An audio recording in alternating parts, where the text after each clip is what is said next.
Pull the string! Pull the string! Unpopular opinion. I think Pumpkinhead 2 is a much better film than the original. That's right, Pumpkinhead 2. Our favorite xenomorph ripoff bulbous-headed Kukui comes back with a vengeance. And with a strobe light, apparently. Now, it's no coincidence that director Jeff Burr did this film, as he also did some other really standout horror films. There's something that you should know about my past.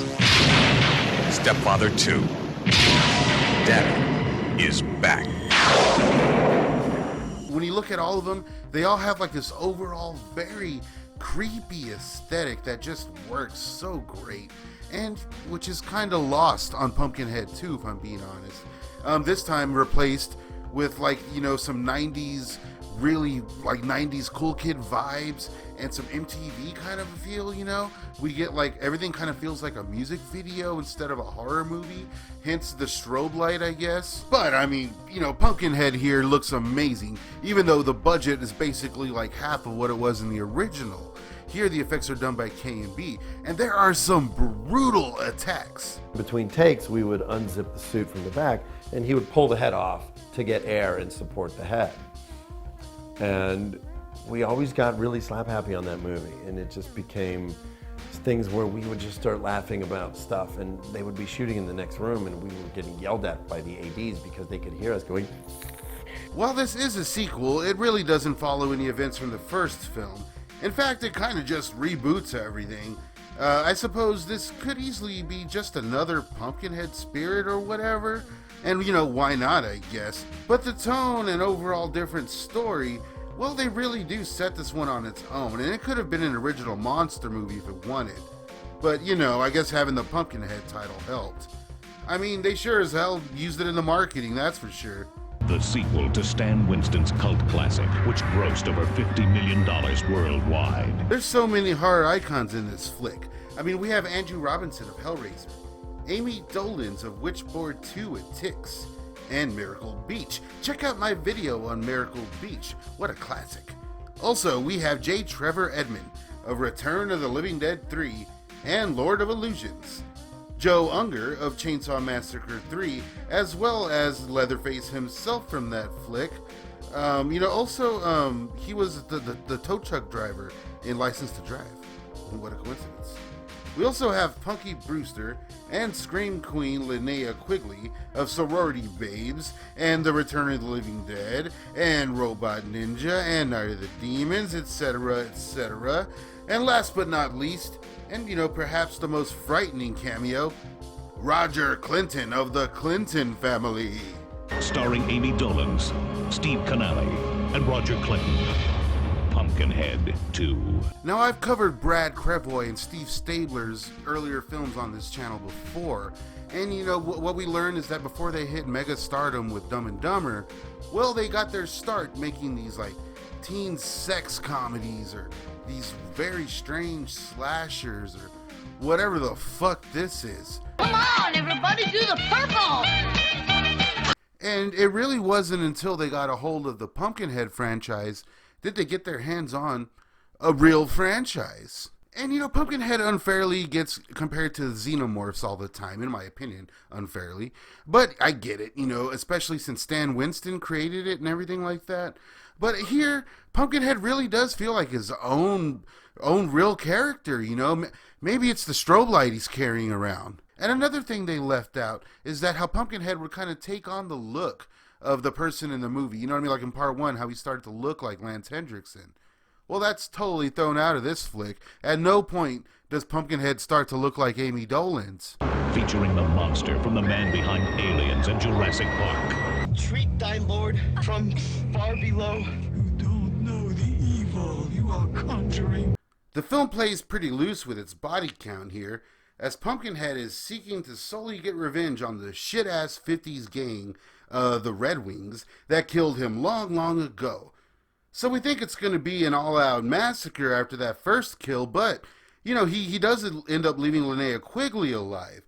Well, you know, she probably sucked his dick or something, but, oh, wait, never mind.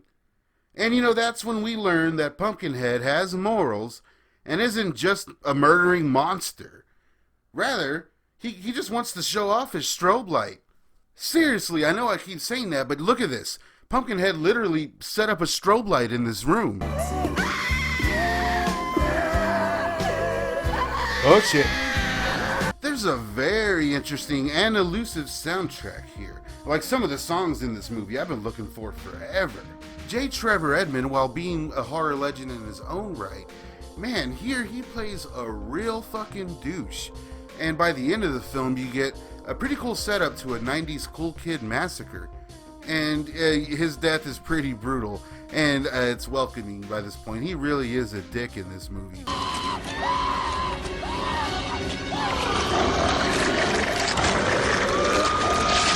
This time, Pumpkinhead even brings his fog machine. I mean, Pumpkinhead just wants to party. Director Jeff Burr had this to say about working on Pumpkinhead 2. Most of the sequels I've been involved with came in at the last minute, or at least after a first or second draft had been developed internally. I would say my personal philosophy to that would be that you want to give people a new experience, building on the foundation from those who came before, but you don't want to dishonor the original. But doing number 2 movies, and yes, I can see the critics having a field day with that term, I think those are the hardest, as the producers are usually calling for a virtual remake of the first movie that you're trying to make, and somehow honoring the original. Pumpkinhead 2's script wasn't designed to be a Pumpkinhead movie. It was a script from another project that was quickly retrofitted into that world. I didn't know that at the time. All I knew is that we had to be filming in 2.5 weeks, and it couldn't be pushed back. Stepfather 2 was designed to be a direct-to-video low-budget film for ITC's video division. We had much less money and time than the original, and that was true with Pumpkinhead as well, and almost all the sequels I've done. But the bottom line is that all you can do in situations like this, when you don't have complete control of the process, is to make the film as much your own as possible and to do the best job you can with it at the time, staying true to the thematics of the film and making it as entertaining and as enjoyable as you can. I think that if I like it, or if I'm excited about it, etc., that others will be too. That is the only gauge you got. If you start saying, oh, the Fangoria fans are going to love this effect, well, that's pandering and taking the directing choice out of the organic arena.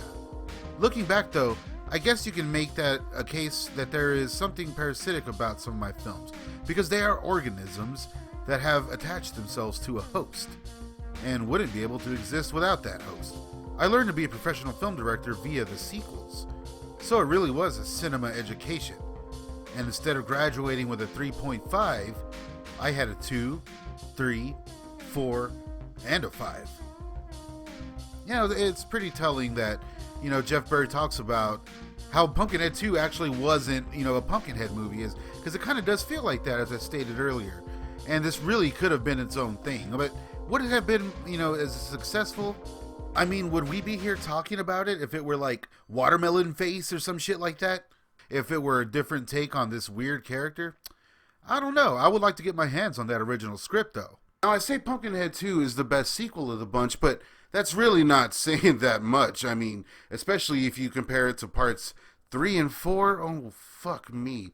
The less said about those movies, the better, trust me. However, with the comic books, we really do get like a lot of world building with the Pumpkinhead universe. Something I never thought we'd see. And there was even a PC game made for this movie. You believe that shit? I can't find it anywhere, but apparently it's ranked as one of the worst Doom ripoffs of all time. I don't know what that means, really, if that's saying a lot or not, but that can't be too good.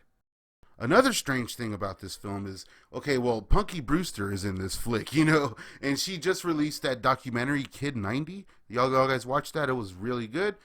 R.I.P. Jonathan Brandis. Anyways, in that flick, well, she basically explains how she carried around a camera her whole career and filmed pretty much everything.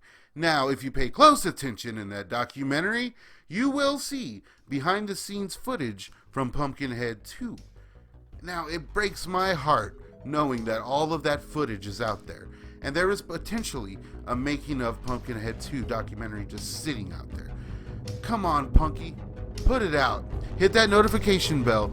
Join me for all the new videos we got coming. There's a lot of spooky stuff coming up. It's Stauncho-y.